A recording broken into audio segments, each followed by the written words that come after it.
don't know if Netflix has ever compelled us into watching one of their shows more than Bridgerton Season 4. Like, oh my goodness, what is this advertisement campaign? Just bombarding everyone. Hey guys, Bridgerton Season 4 is coming up. Did you know? Have you heard about it? It's coming out, I swear. What's coming out any day now? So I'm a bit of a lapsed Bridgerton fan. I liked Season 1 and 2, I guess. I mean, like, it's corny as frick. Yeah, I said frick. Tell my mom. I don't even care. There's just something about the atmosphere, the costumes, the fantasy of it all. You know, I get it. But by the time Season 3 came around, like, I was just like, I don't care about Colin. Does anyone care about Colin?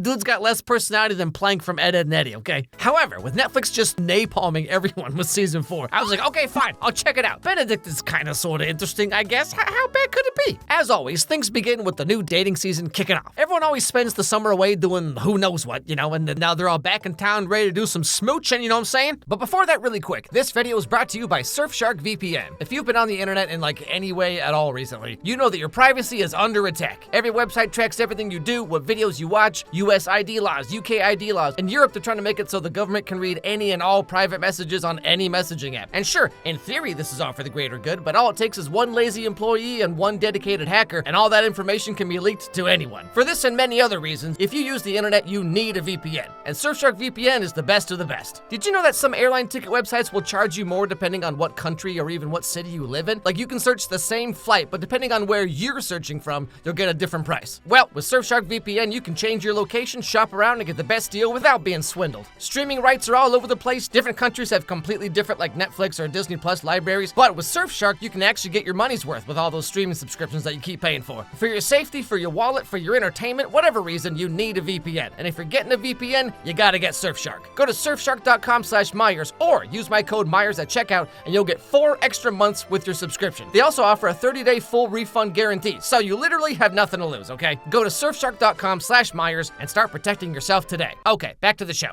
It's really easy clean. The platters more to the left. No, those flowers off to the side. Yes, Mum. One for these. Mrs. Wilson. There is another batch in the oven. Girls will need something warm after a fortnight in a carriage. I mean, hey, see, we got Lady Bridgerton walking around looking at nothing with those little T-Rex arms that she does, you know, just pretend like she actually does anything around the house. Which brings up a point about this season, which is that it's much more focused on the help, the servants, the downstairs people, you know what I'm saying? This plays directly into what this season is kind of all about, which of course we'll talk about a little bit later. Anyway, so the Bridgertons are all back from wherever they were, and everyone's so gosh darn happy and excited about life because they have no responsibilities whatsoever. Ain't none of these kids cleaning out the cat's litter box every day, that's for sure. Thank you, that's perfect. Just like you. Are you not perfect, Elliot? I'm just like his mother. There are not nearly enough people in Scotland, Ben. I had to take to talking to sheep. Could you not just eat his cheeks? That's a weird thing to say there, my dude. It's like when girls have like a cat, you know, and they're always like, "You're so gosh darn cute. I want to squeeze your face and turn you into mashed potatoes." Is everything well, Mom? Oh, everything is perfect. It should be perfect. It would be perfect if... Where is Benedict? Oh, you know, just the usual, being artsy and bisexual. And so the mom takes it upon herself to find out what her son's been up to all this time, and turns out he's just laying in bed with 2 harlots on a Thursday, Benedict? Later on, she goes to confront him in the way that moms always do, you know, with that classic palpable sarcasm that always starts with something like, "I'm just curious," or "I'm just trying to say." I apologize. For what? For constantly missing family events or turning up late? Usually smelling of liquor? For taking advantage of my forgiving nature? And never so much as a single "I'm sorry, Mom," or "Thank you, Mom, for giving up years of your life for me." I would have never treated my mom this way, but hey, what do I know? Guess I'm just the worst mom ever. Or for debauching yourself so much so this summer that you apparently have ended up with not 1, but 2 mistresses. I know, right? Absolute legend. Now, as we've seen over the past couple years, Benedict is somewhat of a free spirit in that he hangs around the most pretentiously annoying people you'll ever meet in your life. You know, content creators. And so, thusly, he's not really all that interested in marrying anyone, especially since all the girls around town are kind of boring. I am only saying the eligible ladies of the Tom, they display no true animation, no zest for life, no personality. Proud dog mother and wine lover. I like drinking at Disney World. Which requires you to be a gentleman and not a rake.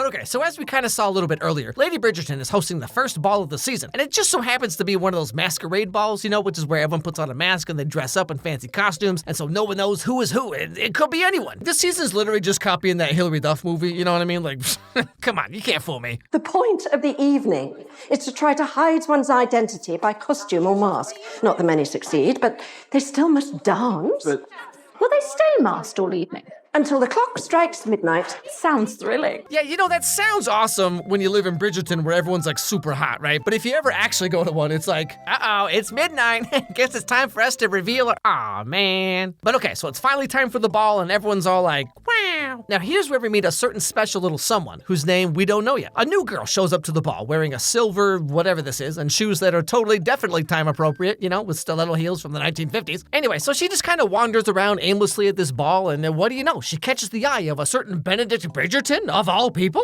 Could I trouble you for the next dance? You see, I would love to, but I have misplaced my dance card. Unlucky. Lord Napier, forgive me for interrupting. I have just found this young lady's dance card. Unfortunately, my name is next. What if he said this and then she was like, yeah, actually, never mind, I'm gonna go with the first guy. But of course, him being at Bridgerton, there's a bunch of other girls who are all vying to get his name on their dance cards, such as these other new characters that just kind of walked in like 2 minutes ago. There he is. He is so handsome. Do not be shallow. What matters most is his surname. My dude, that's even worse? The heck you talking about? I want a hot boyfriend. Oh, don't be so shallow. Just focus on his money instead. Hey, you're running low on cash? Just DM your favorite YouTuber and say something like, oh, golly gee whiz, I don't know how I'm gonna pay rent this month, but don't worry, I'll figure it out. Yeah, I'm sure you will. Anyway, so Benedict and Mystery Girl start talking and they start to hit it off in a kind of interesting way. What is your name? Why did you rescue me? It is rare to see someone beaming with joy at one of these things. It is positively spilling out of you. But she doesn't want to dance for some reason, so Benedict enacts Plan B and takes her upstairs and out of the ballroom so they can have some alone time and talk about all kinds of deep, interesting topics, like whatever the heck this is all about. Put all of the attention on others so that no one might see beneath your surface. Sometimes it is easier to stay in shallow water. Warmer, more pleasant. Because I peed in it. It is a spectacular night. You're not like the other young ladies, you know. No. You did not just toss out the "you're not like other girls" line. No, come on, man. You're not like other girls. You're way worse. But yeah, so they get to talking about things and stuff, I assume. And then this girl like totally changes his entire world paradigm in like 4 seconds. You must remember that those young ladies have spent their entire lives preparing for the pursuit. Hundreds of hours acquiring their accomplishments, endless fittings, not to mention the 3 hours alone it takes to do up their hair for the 5 or 6 hours they will be at this ball. All in the hope that you might simply notice them. And you know, like, okay, so she's not wrong, right? Girls go through a lot of time and pain to look as pretty as they do. But that being said, I feel like we're kind of drifting over into like nice guy territory a little bit, you know? But I spent all this time doing all this stuff for you that you didn't even ask for. Why won't you make out with me? Also, like, she wants to be Hilary Duff so bad right now.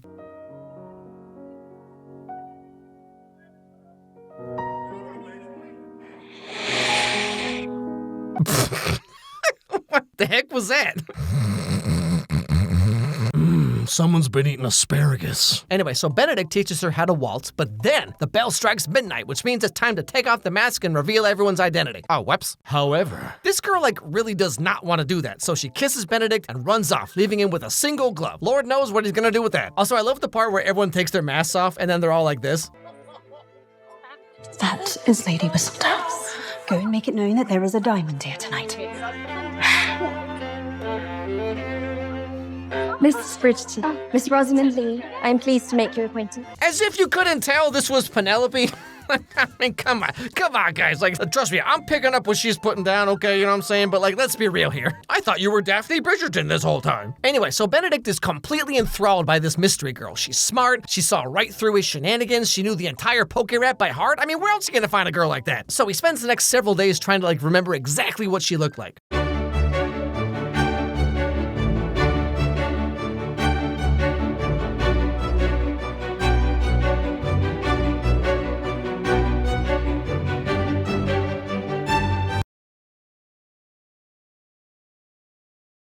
Yeah, Now, we come to find out that this girl is named Sophie, and she's actually a maid who snuck out that night to go to the ball, and that's why she had to rush back. The house that she works for is of the family that we saw earlier talking about like surnames and all that. Now, just to summarize and catch everyone up here, and also like given the framework of this season, you can literally guess all this yourself in like 30 seconds. But this woman is Sophie's stepmom. Sophie is the illegitimate child of her dad and one of his maids. So after marrying this lady and then dying of mysterious circumstances, the stepmom had Sophie reduced to a maid so that her own daughters would rise up to like high society status or whatever, you know? Could have put me on the street as soon as father died. Do not call him. You were his error. But my mistake was attempting to help someone beyond hope. So perhaps you are right. I should have put you out on the street. So, summarizing just a bunch of stuff here. Ultimately, the stepmom does find out that Sophie like stole her dress and shoes and stuff and snuck out to go to the ball. And so she gets really mad and kicks Sophie out of the house. Sophie then goes off to find some like under the table job anywhere she can, which just so happens to be one of the places that Benedict likes to sit around and do nothing at. And turns out the owner of this country cottage is kind of a jerk. And Benedict, of course, has to step in and save the day. I apologize. Treat a woman in such a manner ever again. An old person, ensure you never return to society. We shall never touch her, because she no longer works here. Mr. Bridgerton. And so, very, very long story shortened extremely, Benedict gets Sophie a job at the Bridgerton house. Now, he has no idea who Sophie is, but she obviously knows him, of course, right? And so she's kind of caught in a difficult position because she really needs a job, and working for the Bridgertons is fantastic. I mean, everyone loves her because, you know, she used to be a high society kind of gal, so she knows, like, all this stuff. How do you know you will not like the book? It is about Marie Saleh. She is famed for inventing her own steps. She was quite a pioneer of dance. Are you reading anything now? Miss Edgeworth's Practical Education. I borrowed it at your brother's cottage. Also, Morning Glory Milking Farm was way better than I expected, okay? But it's not quite as good as Satisfying Bigfoot's Nightly Desires. But it's way better than A Baby for My Ex's Older Brother for the first time age gap. And who can forget Her Pastry Shifters, the book where the guys transform into different pastries? But anyway, because her stepmom was such a disagreeable woman, she made Sophie do all the chores, and so now she knows, like, how to do everything, you know? The house where I worked most of my life, there were only 8 of us. 8? Who did all the cleaning and mending and washing and brushing? Well, I did all of it. But of course, she also has a crush on Benedict from the ball earlier and also from the time they spent traveling from that country cottage back to London. But of course, if she starts getting kind of hammer with Benedict, that could potentially lose her this dream job, and so what's a girl to do? And while this is all going on, Benedict is still trying to find the silver girl from the ball, but there's also some kind of magical something about this maid that he rescued, you know? The truth is, I stay away because you consume me. The reality of you has become more tantalizing than any fantasy ever could be, and one I cannot live without. Be my mistress. Benedict, my dude, what the heck is wrong with you? Hey, you're kind of cute. You want to be my situationship? Why would you say that?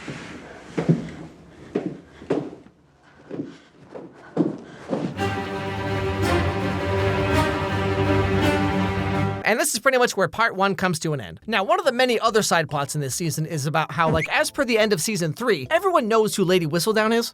Your Majesty. Mrs. Bridgerton, you are late. You have only just sent for me, Your Majesty. Late! My deepest apologies.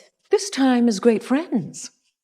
And it shall stay that way as long as you bring me great gossip. Which I kind of feel a couple different ways about, because, like, obviously they can't keep stretching out the whole mystery of, like, oh, who is she? Because, like, then it's just gonna turn into, like, Dexter, you know, where it just gets, like, so hilariously stupid about how, like, no one can ever figure this out. But on the other hand, it doesn't really make much sense for her to continue doing it now, because, like, the whole point was, like, because she's, you know, unconventional looking, everyone kind of, like, overlooks her and ignores her, so she was able to just kind of stick to the walls and overhear all this gossip that, like, no one would ever say in front of someone who mattered. So the fact that she's still able to gather gossip while literally everyone knows exactly who she is, like, it feels like it's kind of incongruent with the show. But I mean, hey, no one's watching this for the logical sense, okay? We all know why we're really here, which is to see what the heck kind of insane wig the queen's gonna wear this time. You know what I'm saying? What even is this? But I mean, you know, we're on like the 4th season now, and it's literally just the same thing as every other season. No, we mustn't, but I can't resist. And then it's like, what if people find out about us? But like, this is the 6th time this kind of thing happens, but we're still supposed to be like in suspense, you know? I mean, it's more Bridgerton, so like, if this is your kind of thing, then you're eating good, I guess.